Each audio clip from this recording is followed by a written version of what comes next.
Hola Ángel, ¿cómo estás? Dame un Ahí segundo que no te escucho. gente. Ahí está, ahí está. Bien, ahí entraron varios. Bueno, hola Excelente, a sí. todos.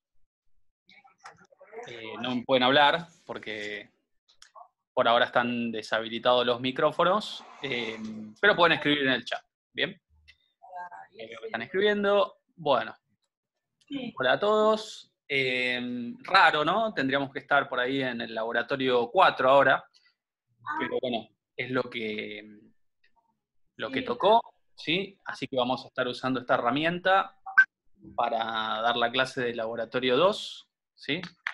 Por un tiempo. Vamos a ver cuánto tiempo. Por ahora es así, tal vez lleve un buen tiempo, por ahí no sabemos.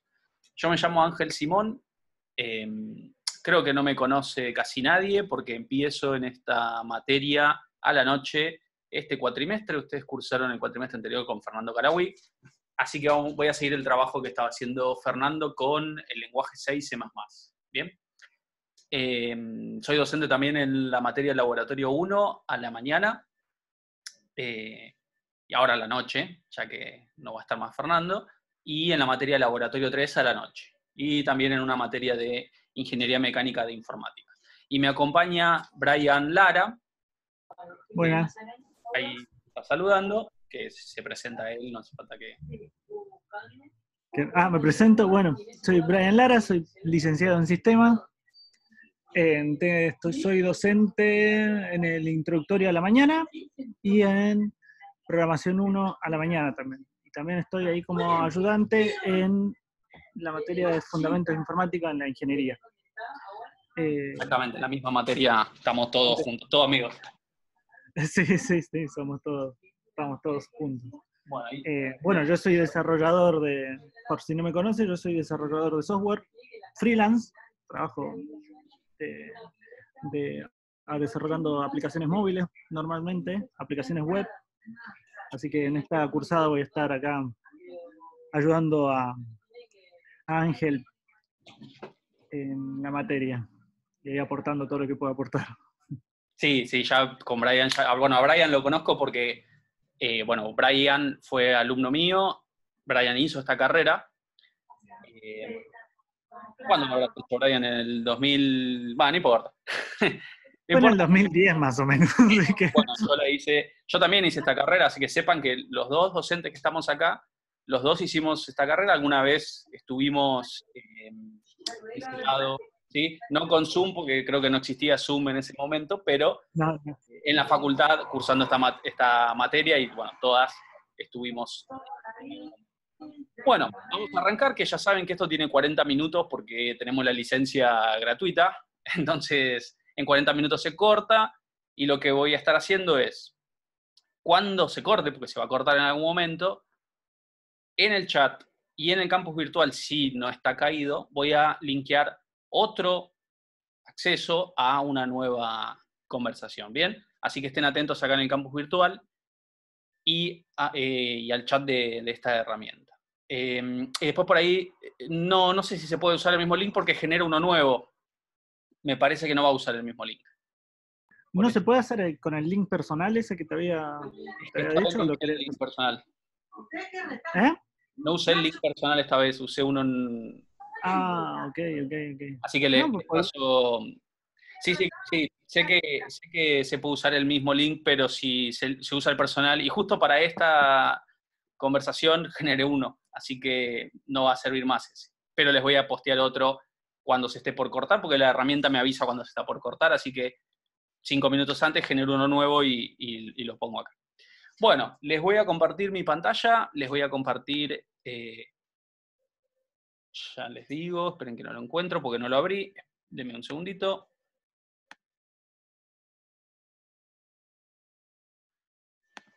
Voy a compartirles un documento que debe andar por acá.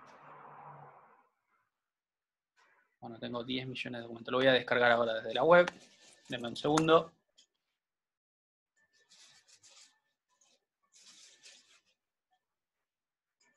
Brian, ¿te sabes algún chiste? No, no, chistes no. Me descargo el Soy, documento. soy bastante malo con los chistes. ¿Sabés tocar la Yo estoy, guitarra, algún instrumento? sé tocar la guitarra, pero no Podríamos... la tengo acá. Yo me acabo de mudar, entonces tengo, o sea, tengo todo guardado. Así que estamos ahí. ¿Te No, a mudaste? mí Bueno, pará, yo estoy hablando como si estuviésemos hablando nosotros dos solos. ¿Qué te contás? Sí. sí, sí, Ahí abro el no. documento, chicos, disculpen, ¿eh? Ok, Gracias. ok, dale. ¿Listo? Ajá. Ya está, ya ahí llené el agujero Ahora del, sí, del, del silencio incómodo. pasa que me quedó el documento en una carpeta media rara. Ahora sí. Claro, el humor negro no queda muy No es profesional. momento de... Bueno, Aunque me gusta, pero no es. ahora sí estamos acá. Bueno, esta diapositiva es para presentar un poco cómo es la materia. Bueno, ya nos presentamos nosotros. Creo que están todos viendo, ¿no? La diapositiva. Perfecto. Bueno, paso a la siguiente. Yo voy tratando de ir leyendo los chats a la vez. Bueno, más o menos acá mostramos cómo son los contenidos de la materia en todo el cuatrimestre. Vamos a tener 2 parciales. Si esto en la normalidad, ¿no?, de las cosas. El primer parcial era en máquina, va a ser en máquina, porque seamos optimistas. Va a ser en máquina, en el presencial, de forma individual, donde vamos a estar evaluando estructuras, archivos y asignación dinámica de memoria. Para esto ustedes van a ir haciendo un TP, ¿sí?, que cada una de las versiones del TP le va agregando una nueva, un nuevo módulo, una nueva etapa a un mismo sistema, que ustedes mismos también van a elegir cuál es el tema entre todos en una votación, y luego van a ir desarrollando eso con CodeBlocks, ¿sí?, con el lenguaje C y C++. Cuando esté todo el sistema terminado, vamos a hacer una clase de examen y ese día le van a agregar modificaciones que vamos a pedir en el momento, ¿bien? Ese sería el primer parcial. Y en el segundo parcial, como pueden ver ahí, entramos en lo que es la programación orientada a objetos, ¿sí?, que es un paradigma distinto al que estamos utilizando ahora, porque ahora estamos usando el paradigma de programación estructurada. Vamos a estar trabajando, obviamente, con todo lo visto hasta ahora en Laboratorio 1 y con estas estructuras y archivos, ¿sí? En el segundo parcial incorporamos la programación orientada a objetos y cada uno de los temas que ahí están mencionados. Y luego vamos a hacer un segundo parcial, un segundo proyecto, que en este caso, a diferencia del primero, puede ser grupal, ¿sí? Pueden hacerlo entre varios, y además ustedes van a elegir el tema.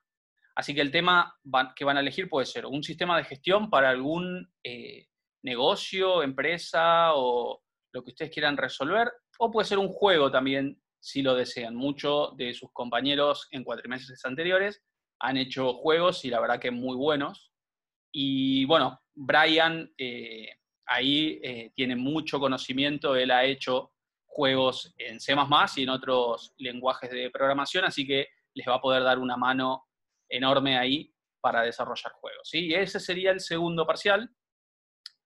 Unity, creo que Unity usa C#, pero pueden usar, yo acá les voy a ir anotando, pueden usar SDL, SFML, Allegro, entre otros, ¿sí? La idea es que sea algo que se pueda resolver en el tiempo que tenemos para el cuatrimestre. Piensen que en realidad es la mitad del cuatrimestre porque es solo para el segundo parcial, así que si intentan por ahí hacer algo con Unity va a salir seguramente algo muy interesante, muy, muy copado, pero lleva mucho tiempo y ustedes tienen esta y creo que 5 materias más. Así que vamos a también ayudarlos nosotros a elegir un tema que se pueda resolver en el tiempo que tienen, ¿bien?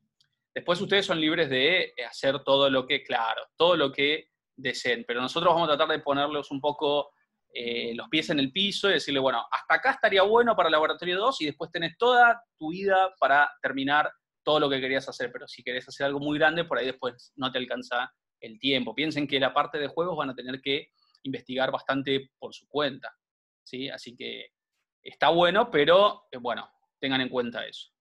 Bueno, siguiendo con... bueno, y al final habla de que es los contenidos del primer parcial más del segundo parcial.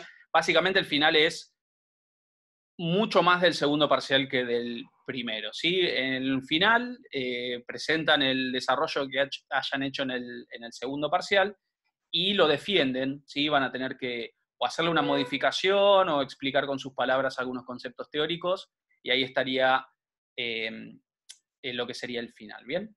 Así que esos serían los exámenes que vamos a tomar. Fíjense, ahí tenemos los dos parciales, cada parcial va a tener al menos un recuperatorio, y ahí aclara que todas las evaluaciones son proyectos de software, ¿sí? ¿Qué tanto de teoría? Y,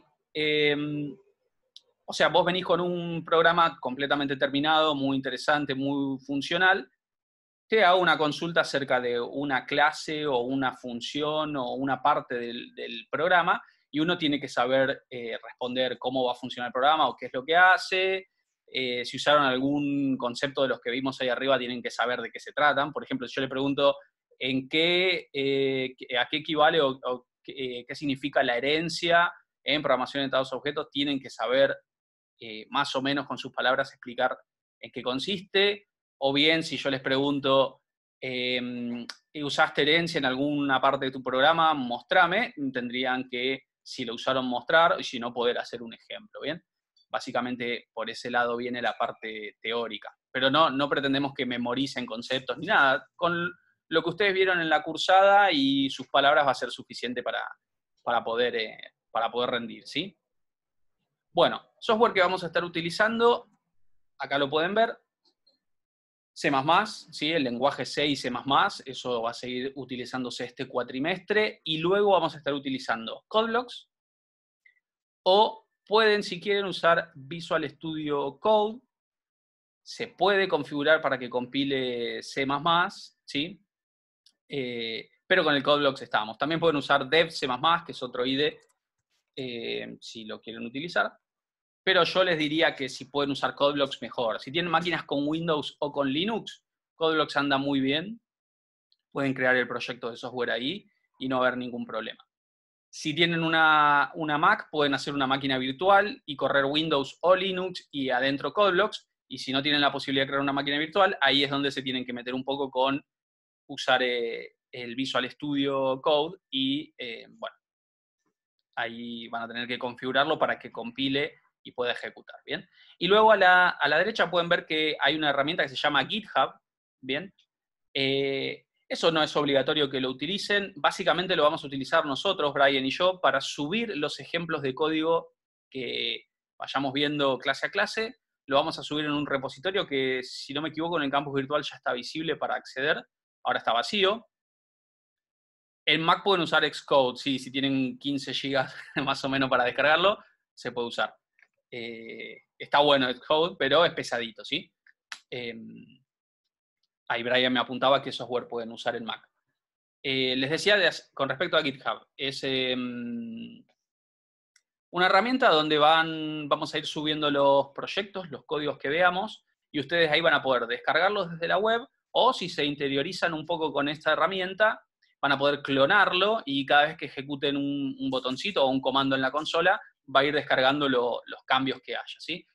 ¿Y por qué utilizamos eso y no sé, Dropbox o subirlo al campus virtual? Bien, porque GitHub, más adelante van a ver que es una herramienta que se utiliza en la industria, ¿sí? No es solamente para compartir archivos, sino también es un controlador de versiones, que más adelante van a ir investigando un poco y viendo de qué se trata. Y recuerden que cuando salgan a trabajar de programadores y programadoras, es probable que encuentren en alguna empresa o en el grupo de trabajo que usan esta herramienta, GitHub o GitLab, o hay diferentes, Bitbucket creo que también usa Git. Es como una especie de Drive en un principio, porque aloja los archivos, pero también se encarga de que varios usuarios puedan trabajar con un mismo archivo a la vez, y que siempre quede la última versión, y que siempre quede un historial de todo lo que se fue haciendo, ¿sí? También se pueden hacer diferentes ramas, es decir, uno arranca con una rama principal, que es la del desarrollo inicial, y todas las agregados que se le vayan haciendo se pueden hacer en ramas distintas y después volver a la principal. La verdad que está muy bueno y se usa bastante. Sí, es para trabajar, yo lo uso para trabajar solo, a veces porque por ahí uso en una computadora, no sé, en la facultad o algo, y después lo quiero retomar desde mi casa, y si me olvidé de, no sé, copiarlo en un pendrive o algo así, listo, quedó diferente. En cambio, con esta herramienta siempre hay una única versión dando vueltas, ¿sí? Seguimos. Y ya vamos a meternos en un repaso, antes de ver la clase que viene, todas cosas ya un poquito más nuevas, ¿sí? Ahora vamos a hacer un repaso un poco de Laboratorio 1, que, bueno, pasaron un montón de cosas, ¿no?, en el medio, desde el verano hasta una pandemia de un virus bastante raro, así que vamos a ir haciendo un repaso general y ver qué se acuerdan, ¿sí?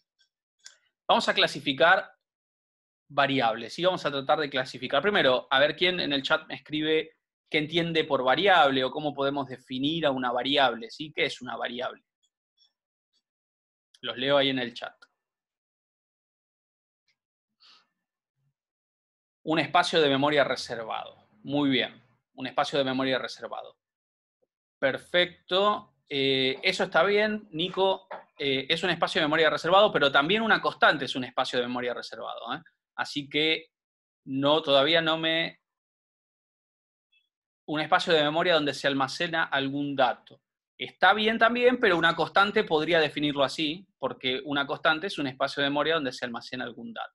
Jero dice, variable es como un frasco vacío donde nosotros le ponemos el nombre y guardamos lo que queremos. Bien, ¿solo guardamos?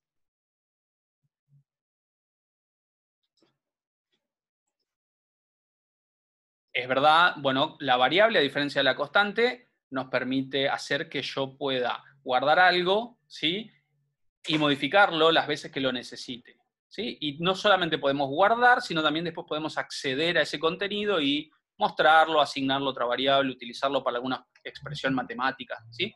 Así que podríamos definirlo con todo lo que fui leyendo acá como un espacio de memoria identificado con un nombre, ¿sí? Un espacio de memoria reservado identificado con un nombre donde se puede almacenar y obtener información, ¿bien? O datos, como pusieron ahí. Bueno, y si la clasificamos por tipo de dato, ¿bien? ¿Qué tipos de datos tenemos en el lenguaje C y C++ para definir variables? Tenemos números enteros, reales y texto. Así que ahí en el chat, bien. Para números enteros tenemos, de esos que pusiste, Martín, ¿cuáles tenemos para números enteros? Int, muy bien, ¿qué más? No es el único. Ese nazareno es para números reales. A ver si yo puedo escribir acá. Parece que no. No, no me deja escribir. Así que los voy a anotar en el chat, ¿sí? Para números enteros tenemos el más chiquito de todos, bool, ¿bien? Eso es la expresión más chiquitita que podemos guardar como un entero, es verdadero o falso. Luego tenemos short, luego tenemos int, y después podemos hacer combinaciones con long y con int, ¿sí? Así que podemos poner, para resumir, long ahí. Ahí vamos del más chiquito al más grande con números enteros, ¿bien?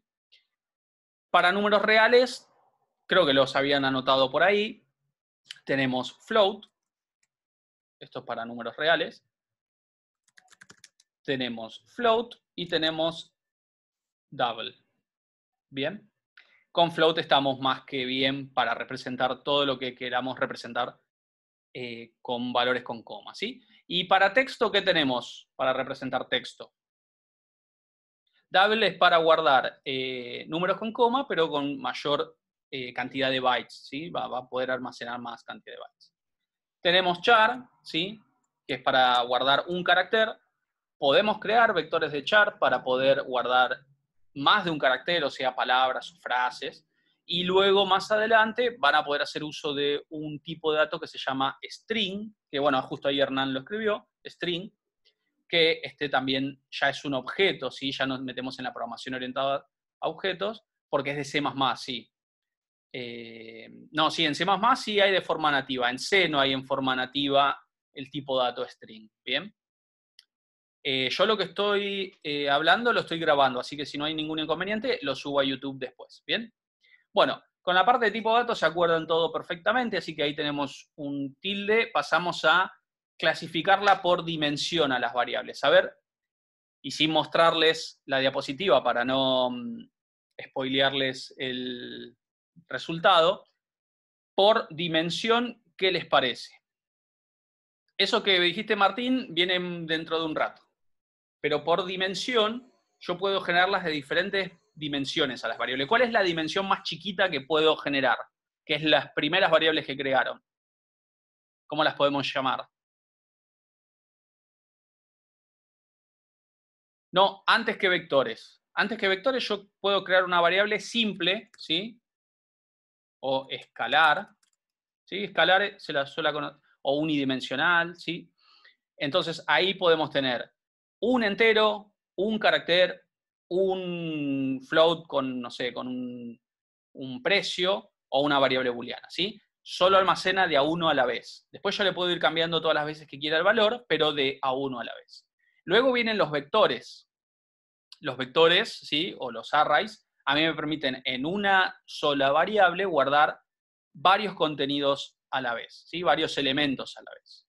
Y luego, un vector un poco más complejo es una matriz, en donde yo tengo más de una dimensión, ¿sí? Puedo tener 2 dimensiones o 3 dimensiones o las que quiera, ¿bien? Así que acá tenemos, por ejemplo, para cada caso de los más populares, un ejemplo. Por ejemplo, para la edad, yo puedo usar un entero, ¿sí? Para guardar la edad, porque no podríamos tener una edad con coma, ¿bien? Para guardar un carácter uso un char, para guardar un precio, por ejemplo, uso float, para ver un dato que puede ser o verdadero o falso, uso bool, como está ahí en las variables simples.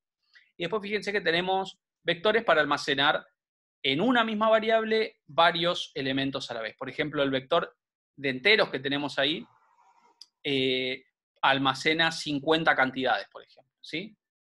Es un vector de enteros que puede tener 50 elementos. ¿Cuál es el primer elemento de ese vector de enteros que tenemos acá? Si alguien nos quiere escribir, ¿cuál es? De vacant, exactamente. Vacant en la posición 0 sería el primer elemento del vector y el último elemento de ese vector sería en posición 49 exactamente. Muy bien. Con la cadena de frase, que tiene 100 elementos, pasa algo parecido, pero ¿qué había que tener en cuenta con las cadenas en cuanto al tamaño? Bien, tiene que haber un espacio para un carácter, que ahí lo escribieron, que se llama /0 o carácter nulo, ¿sí? Que es lo que me indica a mí en donde finaliza lo que la persona escribió en la cadena y el resto de lo que contenía anteriormente la memoria, ¿sí? Así que yo siempre que quiera guardar algo en una cadena tengo que asegurarme de que va a haber un espacio de todos los elementos que va a ser utilizado por el /0. Quiere decir que de esta frase yo puedo guardar en realidad solamente 99 caracteres, porque uno va a tener que ser para el /0. Cosa que no pasa, por ejemplo, con la variable float de abajo, que se llama pago 2019 y que es de 12 elementos, y que cada uno de los elementos podría representar un mes distinto del año. O sea que 0 sería enero, y 11, ¿sí? Que es el último elemento de ese vector, sería diciembre, ¿sí? Entonces esa es la diferencia que tienen los vectores de char, que uno de los elementos lo tengo que destinar para el /0. Y las matrices son como vectores, solamente que tienen 2 dimensiones, ¿sí? Y al tener 2 dimensiones, nosotros lo vemos, no el compilador, porque para la memoria va a ser todo lo mismo, pero nosotros lo vemos como una especie de tabla, ¿bien? Donde el primer par de corchetes me representa ¿qué cosa? De forma genérica, sí.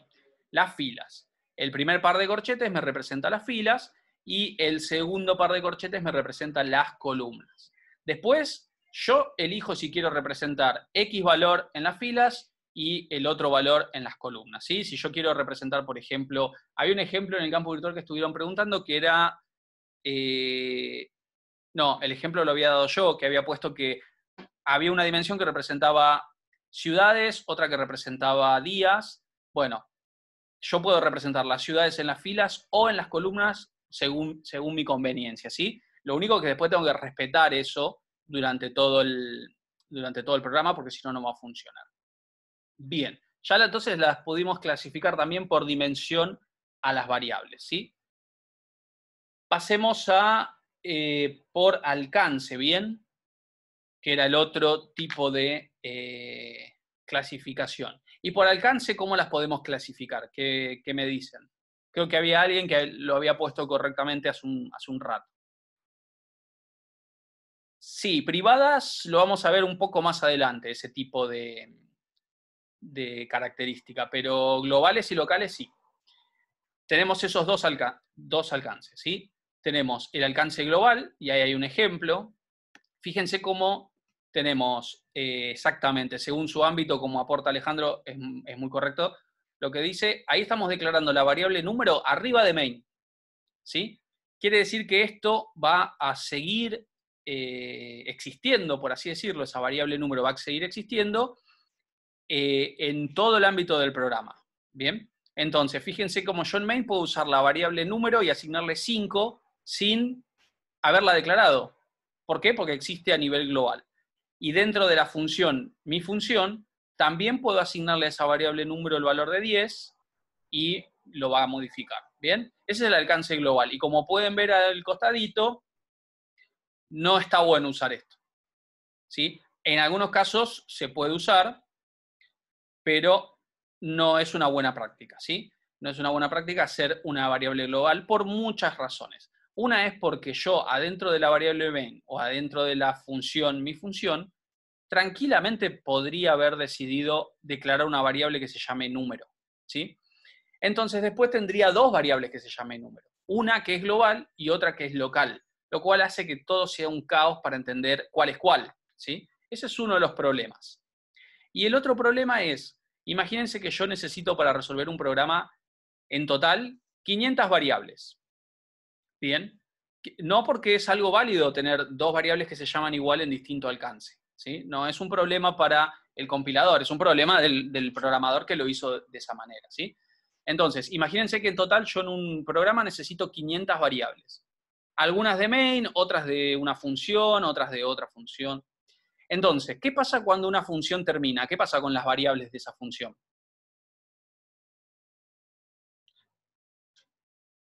Puf, perfecto. Sí, Martín es correcto.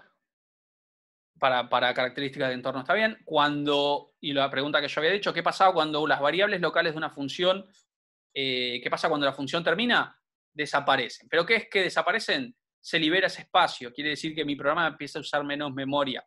Si yo las tengo globales, entonces me estoy llenando el espacio de memoria para mi programa con todo variables globales que solo van a terminar cuando termine el programa, ¿sí? El proceso. Así que por eso no es recomendable usar variables globales. Y otro caso de por qué no, es que no lo usan así en prácticamente ningún lado. En todos los lugares donde yo trabajé con otros programadores, jamás se usaron variables globales por usar, ¿sí? Siempre se usan con por alguna razón. Así que estarían trabajando de una manera que después se van a tener que desacostumbrar, ¿bien? Las variables suelen estar en las funciones, exactamente. En las funciones, ahora vamos a ver en qué otro lado pueden estar. Están en las funciones, es decir, en main o en la función que yo cree, y después cuando termina la función se liberan esas variables, desaparecen, exactamente. Por alcance local sería algo así, fíjense. Ahí tenemos una función que se llama mi función que tiene tres variables, una float, una int y una char. ¿Bien? Esas son variables locales. Cuando la función finalice, esas tres variables van a desaparecer como dijeron. Y luego tenemos una variable en main que también se llama var, como la de mi función, ¿sí? Y pasa algo, ¿hay alguna relación entre la variable var que está en la función de arriba y la variable var que está en la función main? ¿Hay alguna relación entre ellas? No, no hay ninguna relación. Solamente se llaman iguales, pero nada más. Son dos espacios de memoria distintos. Quiere decir que por más que se llamen igual, eso no afecta en nada al funcionamiento y la variable var de main puede tener un valor y la variable var de mi función puede tener uno distinto, ¿sí? cada uno vive en el alcance que fue declarado, ¿bien? Y más adelante, como vemos acá, también podemos tener en el ámbito de las llaves en que fueron declarados, ¿sí? Entonces acá tenemos una variable var declarada en main, y luego, dentro de un if, yo declaro otra variable, ¿sí? Como pueden ver, adentro de un if yo declaré esa variable var2, ¿bien? Sí, no habría problema que dos variables se llamen iguales, aunque estén en diferentes funciones. Por ejemplo, si quieren usar un for y usar la variable i para hacer las vueltas, y en cada función lo quieren llamar i, no hay ningún problema. O max o min, no hay ningún problema porque cuando uno ve la función, ¿sí? Entiende lo que está haciendo esa función y que esas variables son locales. Esto que se ve acá de poner var2, así, sí, es mala práctica. Deberían llamarse de una forma más, claro, una forma mucho más correcta. Lo de declarar una variable adentro del if no está mal. De hecho, si esa variable solamente tenía que existir mientras el if sea verdadero, está bien hacerlo así. Un ejemplo de eso es declarar una variable dentro de un for, ¿sí? Si yo declaro una variable adentro de un for, solamente va a vivir esa variable mientras el for se esté ejecutando. Después se libera. Así que eso también es una cosa muy común de usar y no hay ningún problema en hacerlo, ¿sí?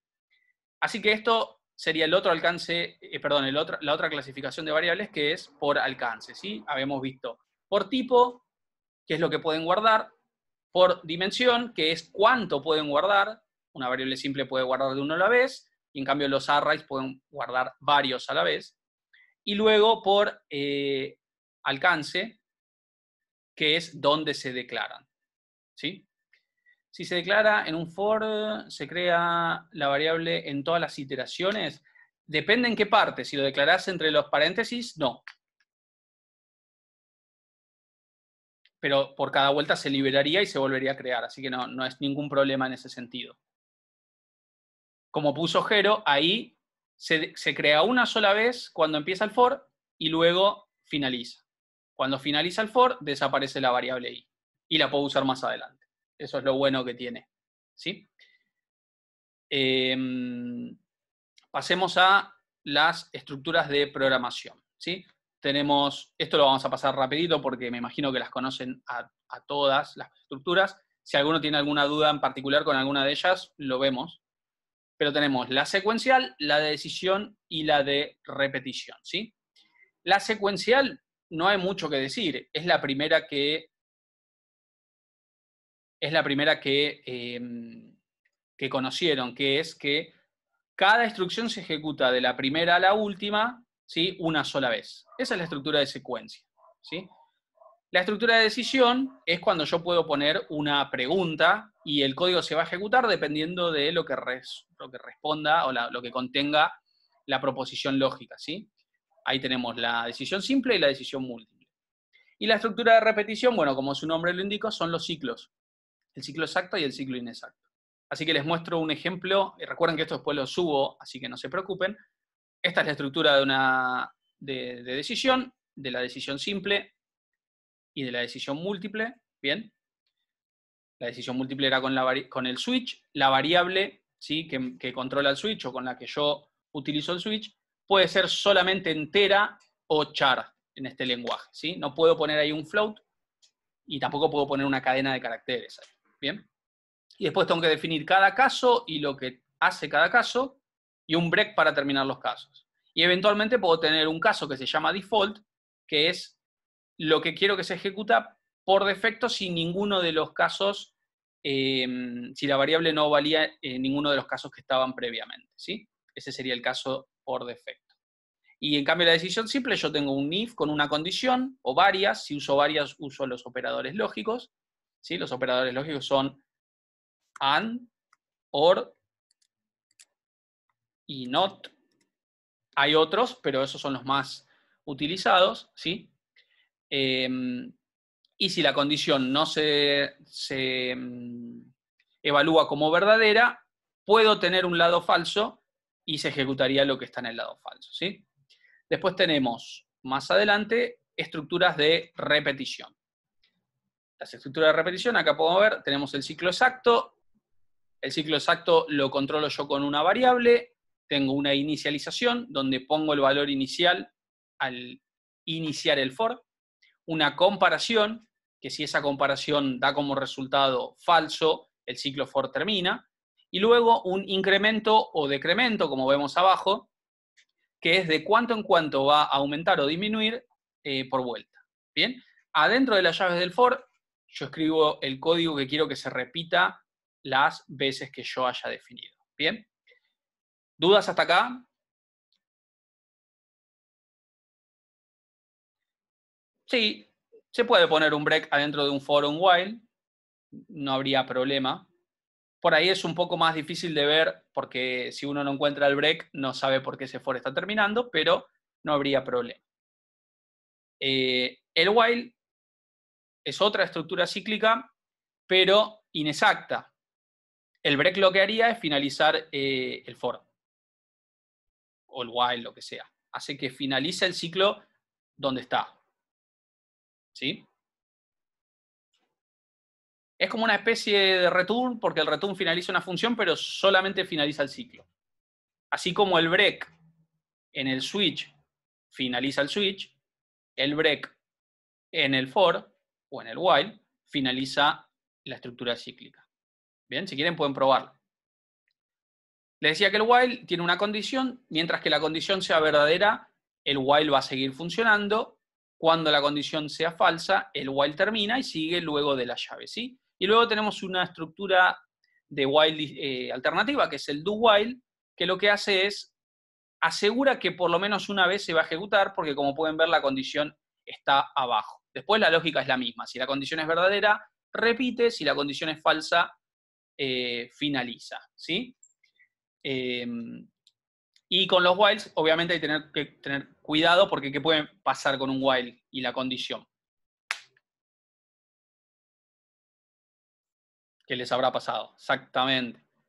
Que sea infinito, que nunca la condición pase a ser falsa y tenemos un ciclo infinito y hay que andar cerrándolo porque no termina más, ¿sí? Les dejo esta diapositiva siguiente, que les va a traer buenos recuerdos, seguramente, ¿sí? Y yo lo que voy a hacer es generar un nuevo link y pegarlo acá en el chat y en el campus virtual. Mientras pueden escribir en el chat. Brian, si andás por ahí y ves una pregunta, por favor respondela. Yo les dejo esto y voy creando el... El do while es un caso muy particular de usar. Por eso es que la gran mayoría les dice que no se usa.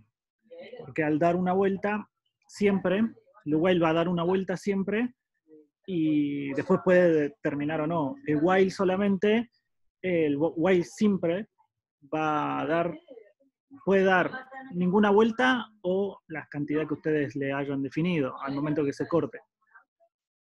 Tiende a ser infinito, tanto el while como el do while, no llegan a ser infinito, pero tienden a ser infinito, porque son ciclos que en algún momento tienen que cortar, pero no se sabe en qué momento pueden cortar.